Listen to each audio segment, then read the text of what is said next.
Chuck Pippin from ikonboats. Tailgate tours up here in beautiful Idaho. Probably one of the most beautiful places I've ever been in the country. Thanks, Josh, for inviting us. We're going to talk about our L2 Livewell System today, and let's talk about it. Let's get into it. Yeah. When you hit fill Livewell, how high does the water come up? Well, you know, you've been in bass boats your whole life, and they usually come about 2/3 of the way to the surface, and they hit an overflow valve, and then it, you know, spills out the side of the boat. Ours, this whole Livewell system is about conserving the fish, right? Protecting them. One of the biggest things in tournaments when you're running across choppy water is beating your fish up, because there's a lot of sloshing involved. So you can see the rim right here and the recessed lid. When that's closed, it's a flat surface under there, about as flat as it could possibly be. Our Livewell fills all the way to the top to keep that, so they're enclosed in a full block of water. It really cuts down on the sloshing. So that's the whole thought process. So no water comes out of this when it's locked? No, there's when it gets all the way to the top, it will shut itself off. It'll stop filling. If it loses any water for any reason, you know when you beat across the lake, you have to look to see how much water you lost out of there. You don't have to worry about that at all. If you have it on auto, it'll automatically fill itself back up. So that's just less time you have to think about that kind of stuff once you put a bunch of big smallmouth in there, or largemouth, or one or two, the big ones you guys catch in Texas.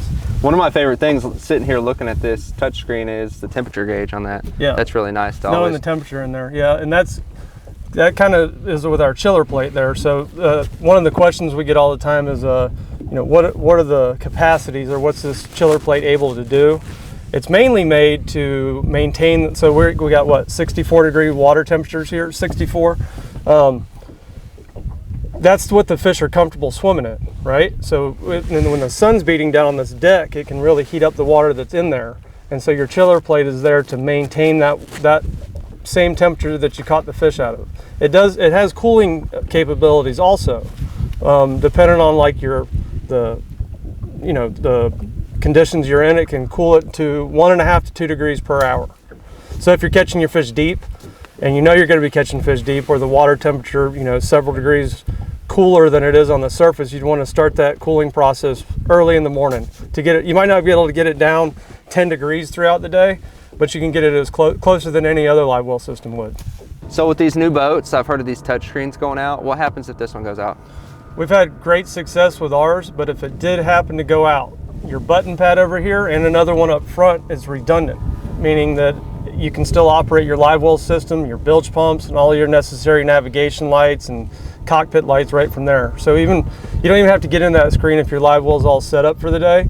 You catch that first fish, you can just throw your fish in the Livewell, hit the Livewell button there, or the Livewell button up front, and it'll go right into your auto settings. So you don't have to mess with it that much. So this particular Livewell has the chiller plate and the fish IV option. Right. What separates this Livewell without those two things from the other options? If you didn't choose those two options and you just got what would be like our base Livewell system, no chiller plate, no fish IV system.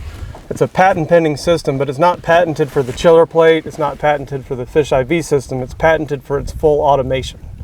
So your auto fill, auto recirculate, all that stuff. There's not another Livewell that is fully automated like this. You have on other boats, you'll have like autofill, you know, or auto recirculate. That's really just on a set timer. So it's might have like low, medium, or high.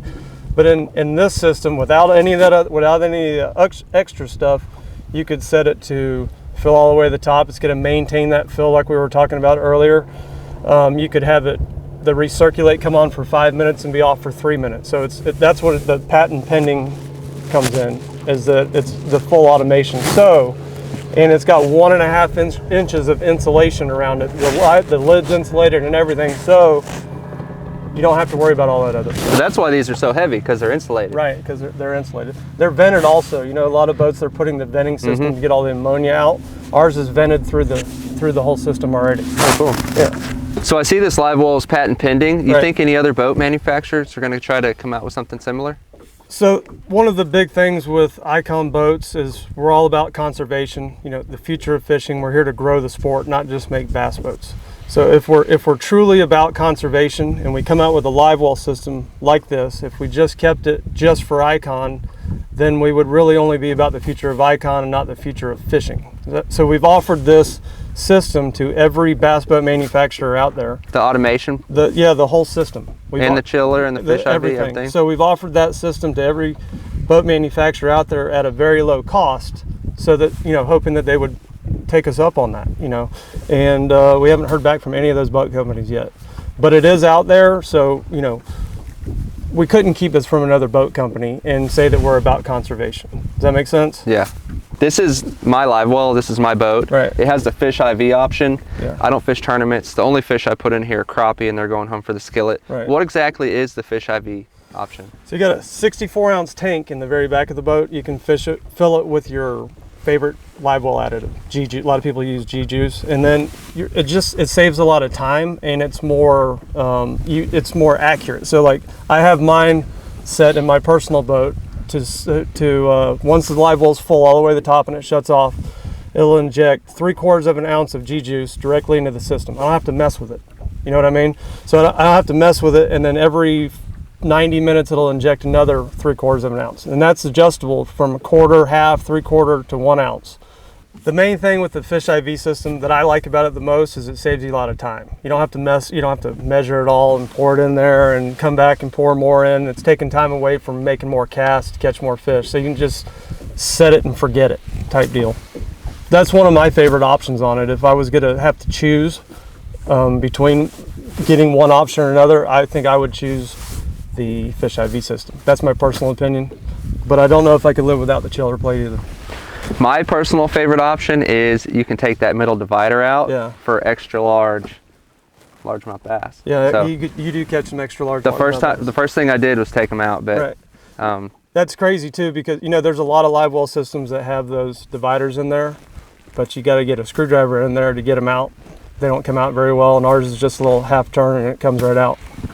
I appreciate you answering some of my questions. Obviously, there's no fish in here, and I know where some big ones are right now, and the sun's going down, so let's go over there and try to pick up one. I'm getting cold sitting here talking about the live well, so let's close this up. Next time we're opening, we're putting a big 7-pound smallmouth in there.